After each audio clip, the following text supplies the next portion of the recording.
in time. They have a real high metabolism, so we feed them anywhere from 4 to 5 times a day. Food they eat will pass through their system in anywhere from 1 to 4 hours. So, real high metabolism in this animal. So right now they're going to get we're getting the box trout, and we're going to get some of the box trout. It's a larger trout they're getting today. We're going to get a smaller box trout also, so it just kind of depends on the trout we get in. Then they get live fish and crawdads. We also get I'll talk about it. They also get a live fish, crawdad. They do get a meat diet.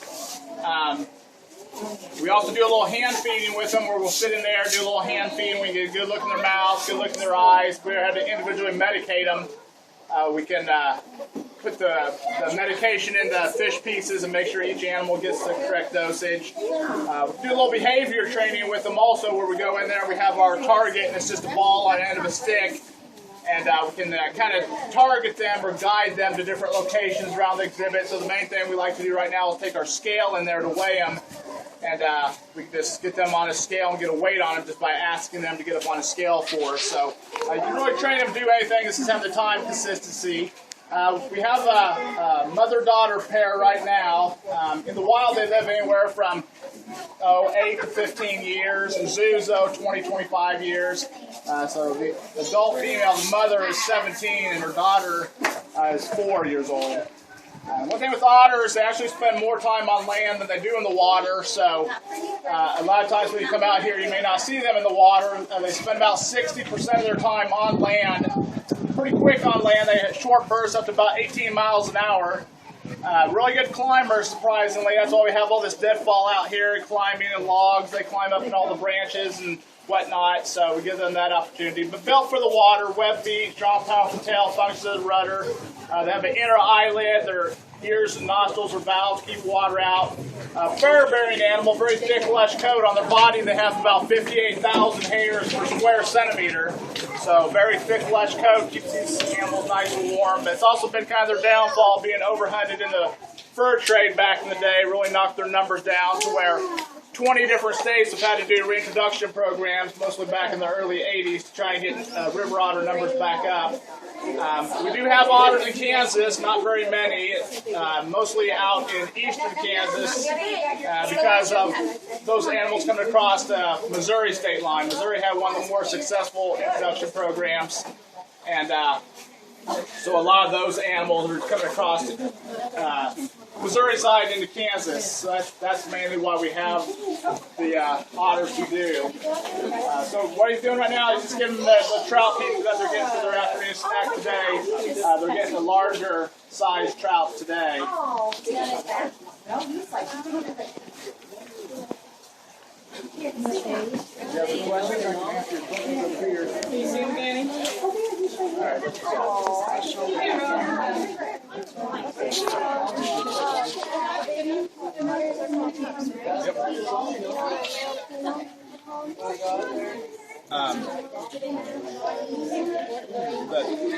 as in, like the sire and dam, or is that what you mean? It's like compared to a pup? Yeah, just the sire or dam. Same with a lot of the other animals.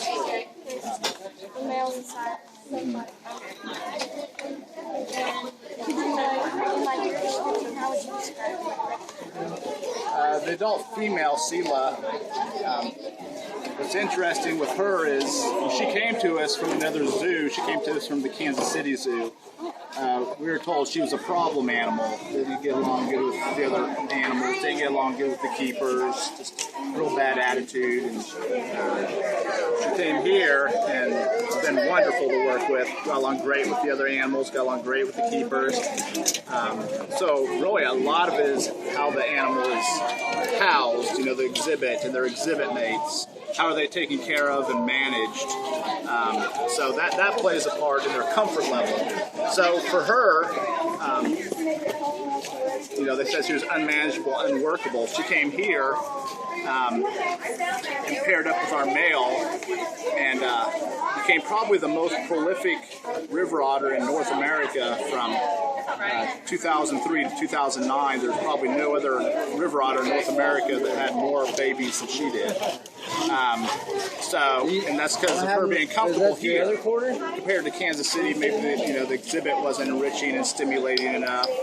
A lot of exhibits have too much concrete, or not enough land, or too much water, or every area manage them different on how they take care of them. So for her, she's been great, able to hand feed her, train her, and very protective, great mother, very, very strong maternal instincts. So, and that also shows with her having so many pups and, taking care of them and being so protective of them. And she still is to this day. Her daughter's 4 years old, and she still has a real high maternal bond. I say her, just great here, great personality, and a great mom. And her daughter, out of the other pups, we didn't keep the males. She had 2 boys also, and they went to the Topeka Zoo. But with her sister, and then the boys, the time we did have them, her name's Barb. It's C-Lem Barbara. She's more bold, curious, mischievous, and we're still working on her to get her used to us and be able to hand feed her and trust us. And she's learning from Mom that, hey, it's okay that we go in there and work with them. So I say, she's a juvenile, she's like a teenager. So she's mischievous and just going through that phase right now. So that's kind of how I would describe her. How much do they weigh? These guys, there's actually 7 different subspecies of river otter. It just depends on geographic location. This species is anywhere from 16 to 23 pounds, and the girls usually average around 18 to 20 pounds.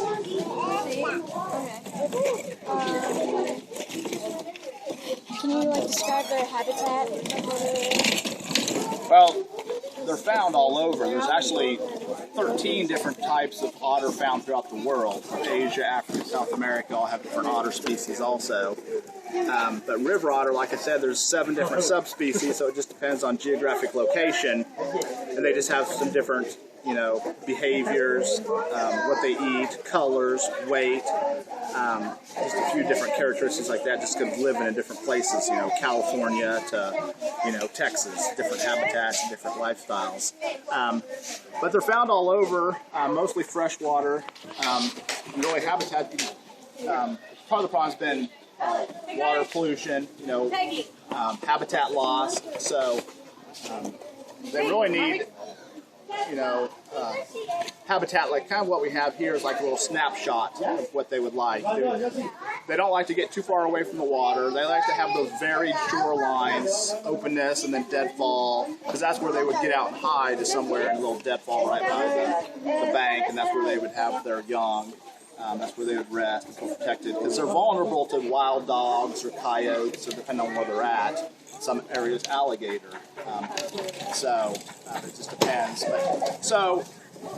There's probably about 100,000 river otters in North America. So they're still trying to get more sustainable populations. Kansas, we only probably maybe have 100 river otters.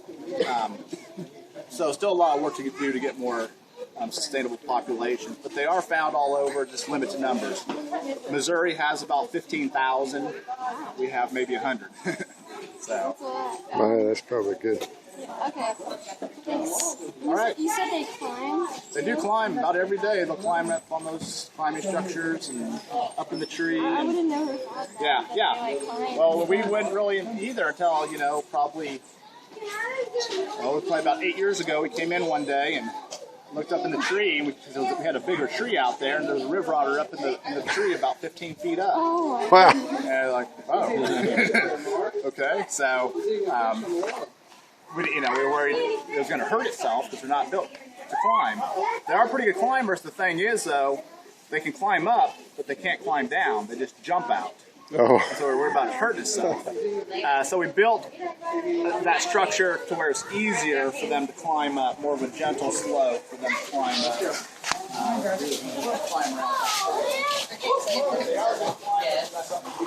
The home is